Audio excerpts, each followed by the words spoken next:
En ese Mangón Fest estaba el Belloso, habían puesto una mina adelantada. Ahí muere un gran compañero, un gran combatiente, pero excelente, con el que habíamos hecho la operación con el Belloso.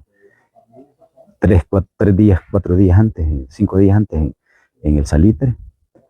Y ahí muere este camarada, un teniente de nosotros, de Seudónimo Vladimir, muere porque otro compañero se lleva la mina y esa mina lo fregó. El Belloso estaba escaso en ese mismo filo ahí enfrente, estaba a unos, ¿qué? 50 metros arriba. No sé, los 2 compañeros o 3 compañeros que quedaron gravemente heridos, estaban ahí. No sé por qué el Belloso no bajó a ver, pero ahí estaban heridos gravemente.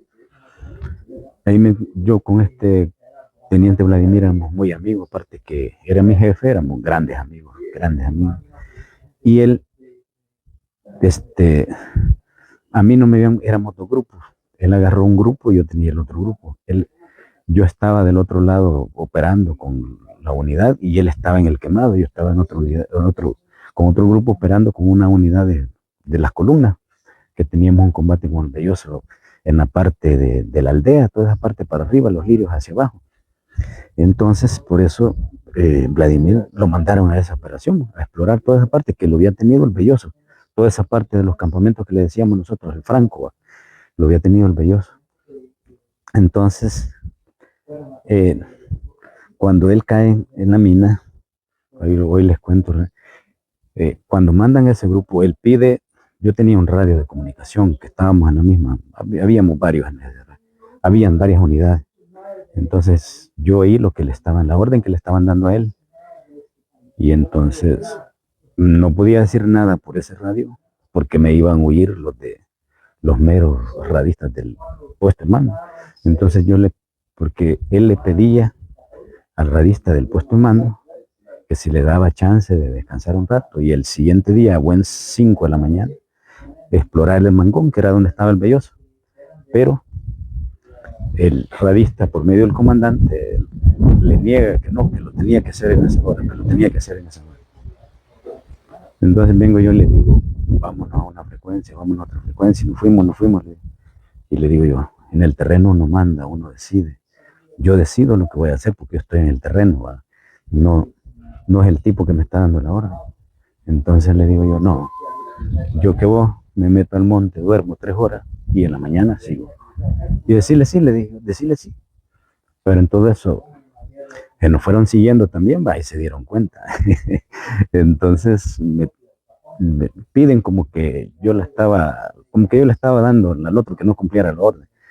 Entonces en realidad no era, sí era eso, pero, o sea, porque en el terreno uno manda, uno sabe con lo que está. A veces los de los puestos de mando solo decían, mira, hace esto, mira, hace aquí, métete allá. Entonces, eso a veces no era así, ¿va? Entonces uno tenía que tomar decisiones propias. Y, va, yo estoy en el puesto, yo estoy en el terreno, no el que me está dando las órdenes. Entonces me dijo, mira, lo voy a hacer. Va, yo le dije, no lo haces tú. Una hora después estaba reventando la mina que había puesto el Belloso abajo de Mangón Fest. Él sale herido gravemente, el otro camarada sale fregado en las piernas, al otro le parte el cachete, el, el minazo, creo que era una pelota de explosivo plástico con una canana. Se llevaron un hilo y a todo eso, puta, entonces me sacan a mí donde estaba y me dicen, oye, vos vas a cubrir esta exposición, tenés que hacer exploración. Entonces, cuando yo vengo en el camino, me encuentro a Vladimir, jodido. Después de haber pasado de haber tenido una victoria, y ahí vamos a pasar una desgracia. Entonces me dice, él bien herido gravemente porque llevaba un rozón aquí, que medio le había rozado el cerebro. Llevaba uno aquí, otro en las piernas, otro aquí. Y me dice, yo me voy a morir. Y entonces uno cuando llega a tener de ese tipo de camaradas, no me salieron lágrimas. Puta, te lo dije, te lo dije un montón de veces. Entonces le digo, uno en el terreno no manda. Ya ves, me dijo, las cosas así son. Y me dijo, ahí está mi equipo, que lo agarre uno del tu grupo, ahí está mi equipo, mi mochila, todo. Nuevitas, por supuesto, en ese tiempo, porque 5 días lo acabamos de quitar al Belloso. Entonces, viene, sigo yo, con la exploración. Yo con el grupo, seguimos con el grupo que yo traía, y nos vamos, y seguimos, llegamos al lugar donde había reventado la mina, ahí estaban varias cosas, sangre de los compañeros, de los 3 que se dieron heridos, y luego nos vamos, y llegamos porque ya solo faltaba. Nosotros que llegamos y el Belloso que iba bajando, pues todavía estaba el fuego prendido donde habían comido, ¿verdad? Donde habían comido y luego siguieron para abajo sobre ese filo hasta llegar a Montepeque, ¿verdad? Entonces, les digo, a veces uno en esa guerra, porque a veces las órdenes que daban la gente no eran lógicas, pues entonces uno tenía que decidir qué voy a hacer, ¿va? Y como decían muchos, se decía en la guerra, ¿va? No es lo mismo verla venir que estarse revolcando con ella. Entonces, así fue todo ese tiempo hasta que pasó el operativo. Entonces, llego yo como a las 8, 9 de la mañana, ahí, 9, 10 de la mañana, acababa de bajar el Belloso, iba allí abajito, ¿verdad? Iba allí. Llegó al lugar para cubrir el lugar, porque el puesto de mando venía del norte, venía sobre un camino que hay por ahí, el único que hay otro que hay por aquí, ¿verdad? Y para que el puesto de mando fuera pasando 3 de la mañana, 3 de la tarde. O sea, gran sacrificio, para nada, ¿verdad? Perder a un camarada, como dicen, vaya. Pero así era la guerra, de terrible, de dura. Éramos tan amigos que, bueno, yo, por ejemplo, tengo un hijo que le puse el nombre de él. Éramos camaradísimos, le digo, y camarada de Santa Marta, Cabañas, ¿verdad? Así es que ahí estamos, don Roberto. ¿Cómo hacían ustedes para rastrear las frecuencias del ejército y sobre todo las unidades que estaban combatiendo o se estaban desplazando sobre la zona de combate? Por medio de los mismos radios que nosotros le quitábamos al ejército, esos PRC, había un grupo en el puesto de mando, creo que eran 5, 6, 7, 8 personas, depende, 10, con radios PRC 77, que, que, se, que se dedicaban solo a buscar las unidades que le interesaba, porque a veces le aparecía la guardia de Guayabal, pero no le interesa la que están operando en el lugar. Entonces sí, habían otros sistemas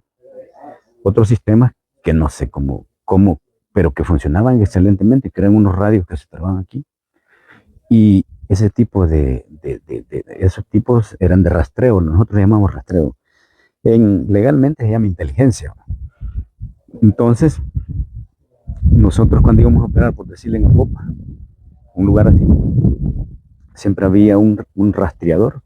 Inmediatamente se daba cuenta la unidad que estaba en el lugar, por decirle, si íbamos a operar en la parte del ingenio de Apopa,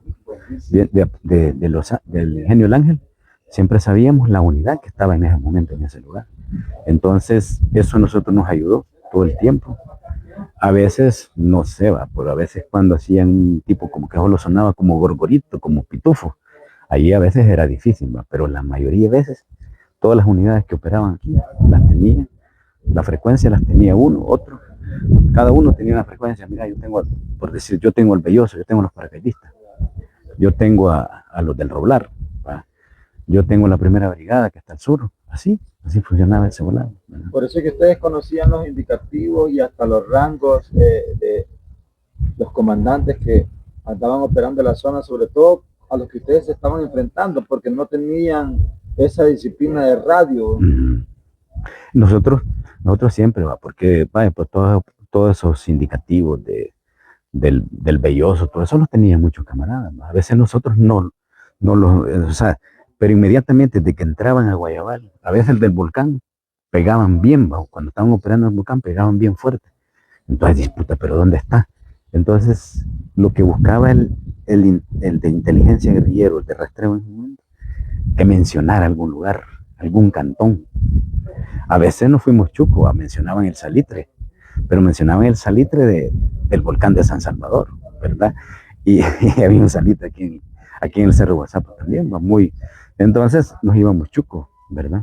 Pero sí, siempre se tuvo, esa cosa le ayudó mucho a la guerrilla. Por ejemplo, nosotros nos dijeron, miren, van a desembarcar un escuadrón de paracaidistas en Campanario, pónganse buzos, muévanse para tal lugar, que nos estamos ahí, que nos vayan a enfrentar a esta unidad. El desplazamiento de las tropas durante la nocturnidad. Ahora en tiempo de paz, porque en tiempo de guerra estas luces era un pecado. Una luz en la oscuridad era una balaceada tremenda.